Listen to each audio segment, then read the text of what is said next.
Si Pangulong Vladimir Putin ng Russia ay may matinding pagnanasa sa kapangyarihan habang patuloy na sinasakop ng kanyang puwersa ang Ukraine, makipagkasundo upang makontrol ang ilang teritoryo.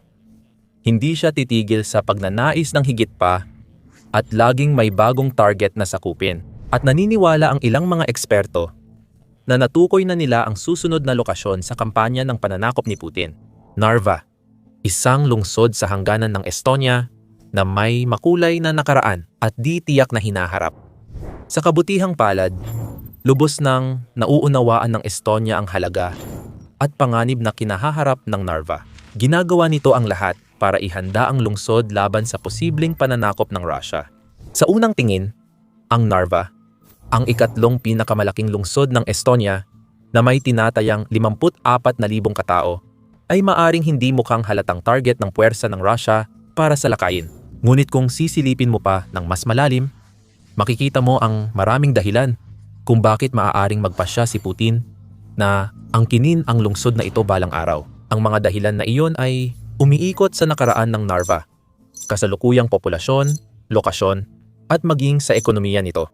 Para maintindihan ito, mahalagang balikan kung paano nabuo ang lungsod at ang mga pagbabago at pangyayaring dinaanan nito sa mga taon. Dahil malayo ang pinagmulan ng kasaysayan ng Narva, unang nanirahan dito ang mga tao libo-libong taon na ang nakalipas. At ang pinakamatandang kilalang pamayanan sa lugar, ang Narva Yoa Oru, ay nagmula pa noong 1,000 bago kay Kristo. Ginagawa itong pinakamatanda sa buong Estonia. Ang kastilyo ng Narva o kastilyo ng Herman ay itinayo noong 1256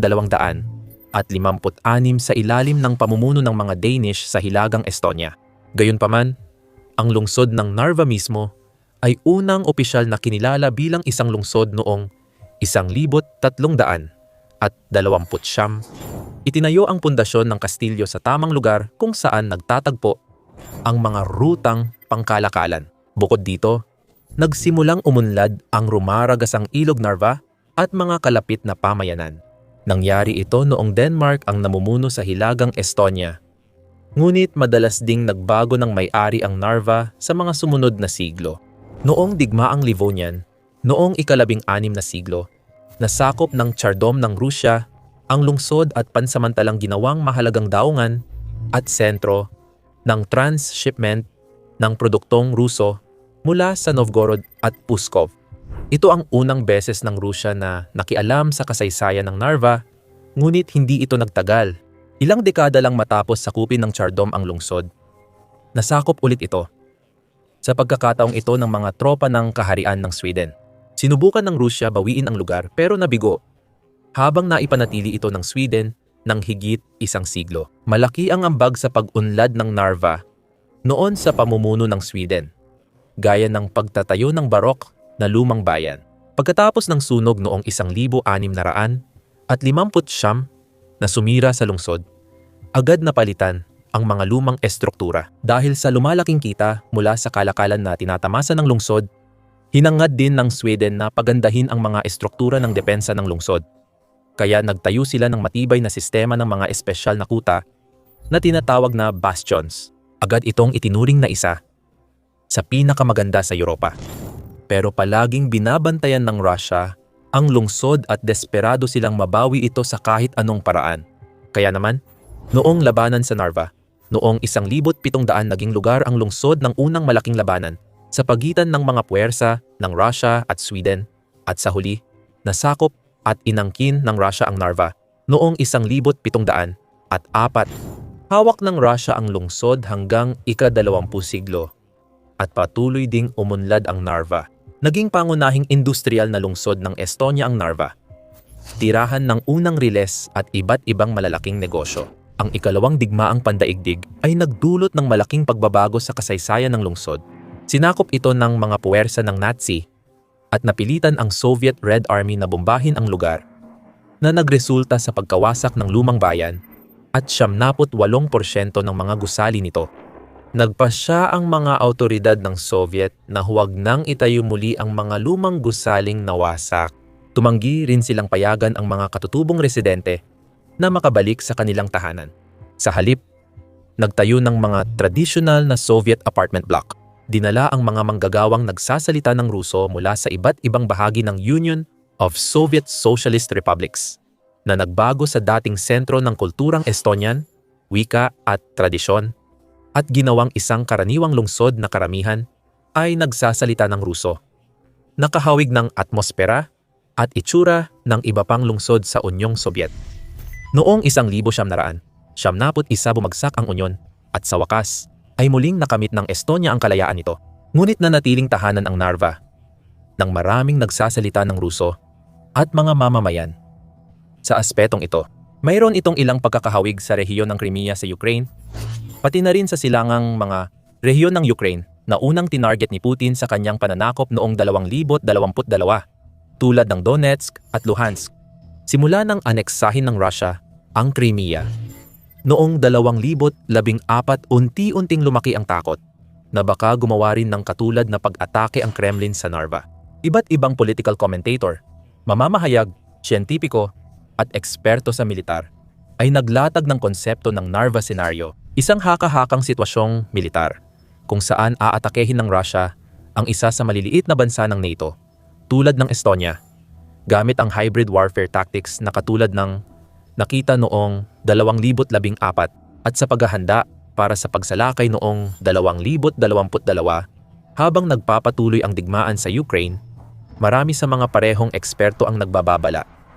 Sinasabing ang Narva scenario ay nagiging mas makatotohanan habang pinag-iisipan ni Putin ang kanyang susunod na hakbang at itinatakda ang susunod na target para pagtuunan ng pansin ng kanyang napakalaki at patuloy na lumalaking hukbo.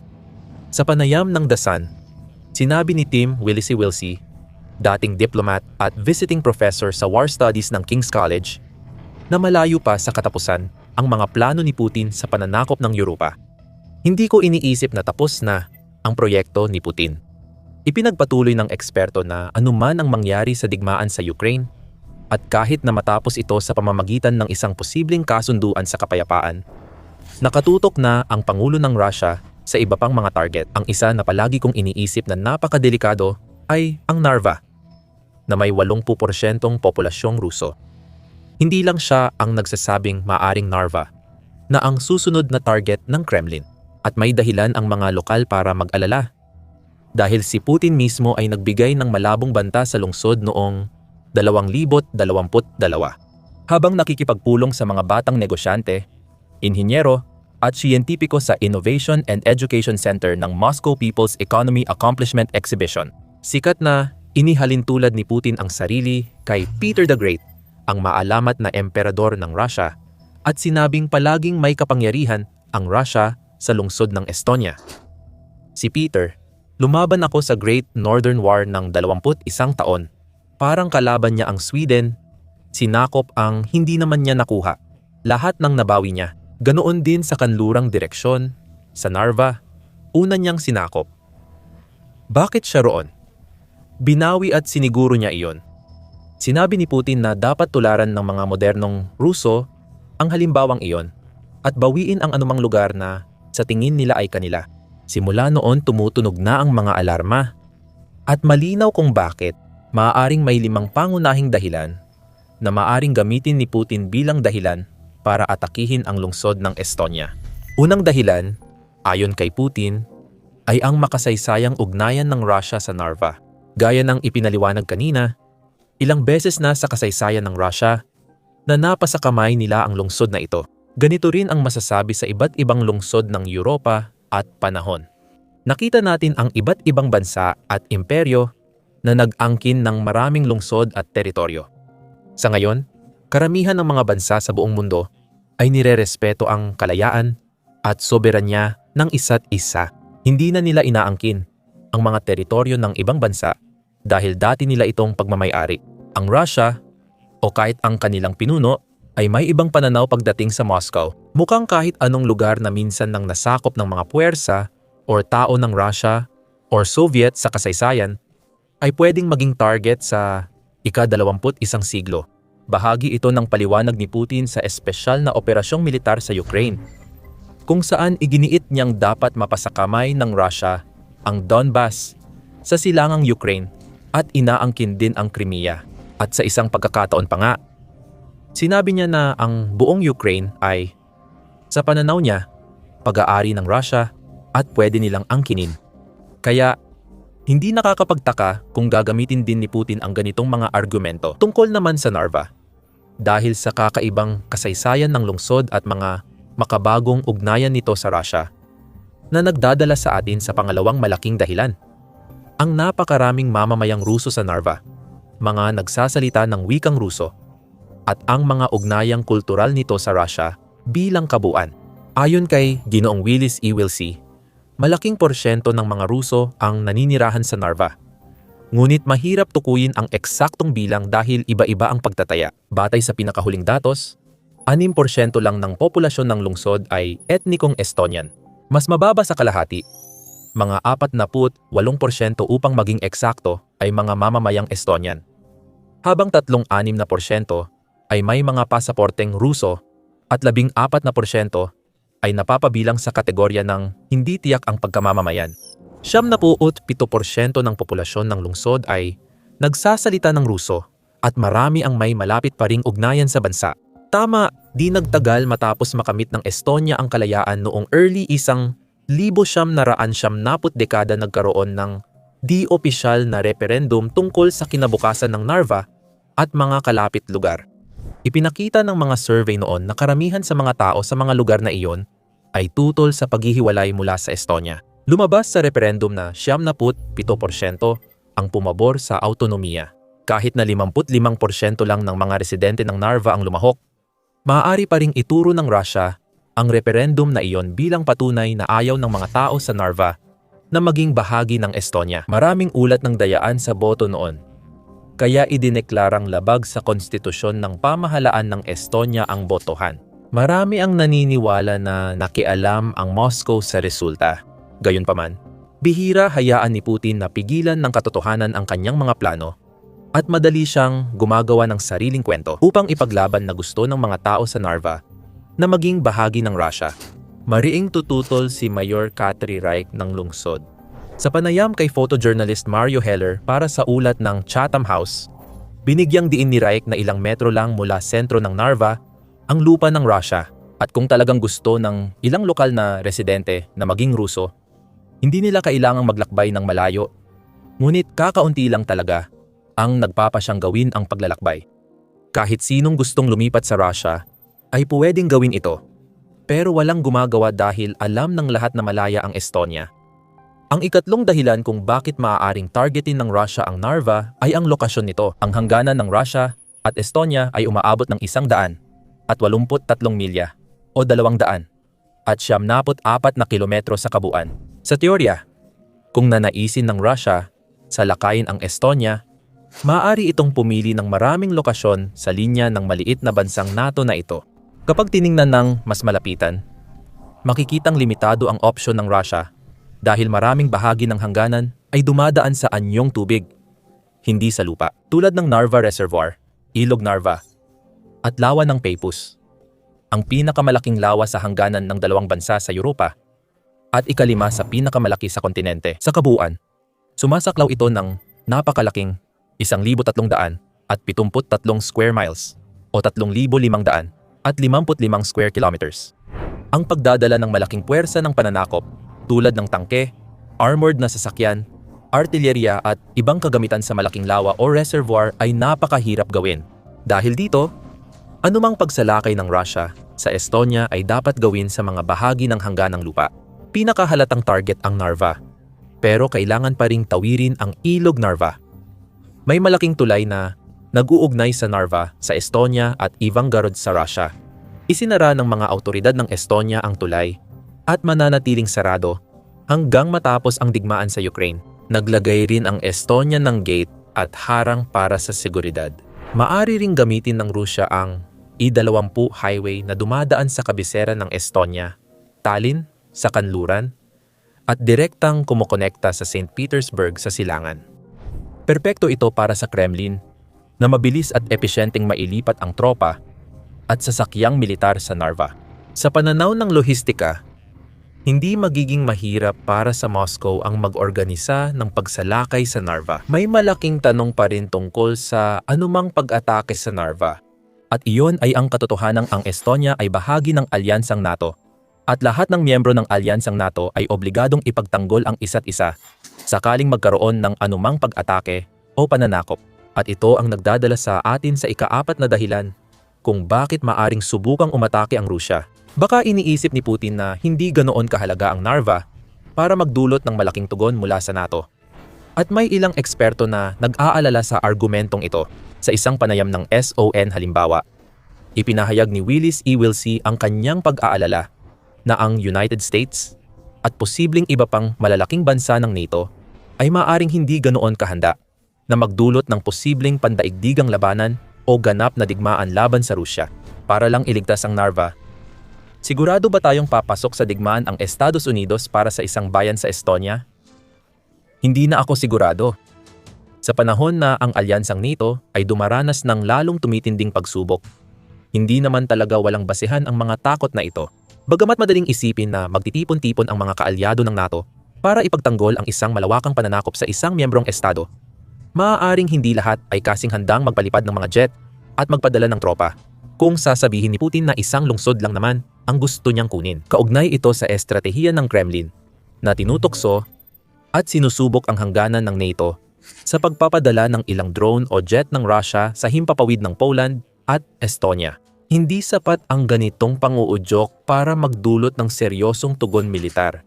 Dahil dito, nalalaman ng Moscow kung nasaan ang mga hangganan ng NATO at kung gaano kalakas ang samahan nila.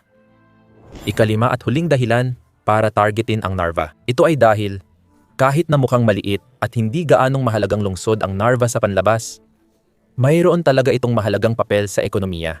Dito matatagpuan ang pinakamalaking pabrika ng rare earth magnet sa Europa na binuksan noong Setyembre 2025 at pinunduhan ng European Union. Ang planta ay gumagawa ng permanenteng magnet na ginagamit sa mahahalagang sektor ng ekonomiya, tulad ng microelectronics, wind turbines para sa mga inisyatibo ng green energy at mga dekuryenteng sasakyan. Isa itong mahalagang karagdagan sa ekonomiyang tanawin ng Europa dahil malaki ang naitutulong nito sa pagpapalakas ng kakayahan ng kontinente sa sektor ng rare earth at nagbibigay daan sa European Union na mabawasan ang pagdepende nito sa China. Kung sakaling salakayin at sakupin ng Rusya ang lungsod, maaari nitong magamit ang pabrika bilang panangga o leverage sa anumang susunod na negosasyon sa NATO o European Union. Dahil sa mga kadahilanang ito, matagal nang naghahanda ang mga opisyal ng Estonia at presidente ng Narva sa posibleng pananakop ng Rusya.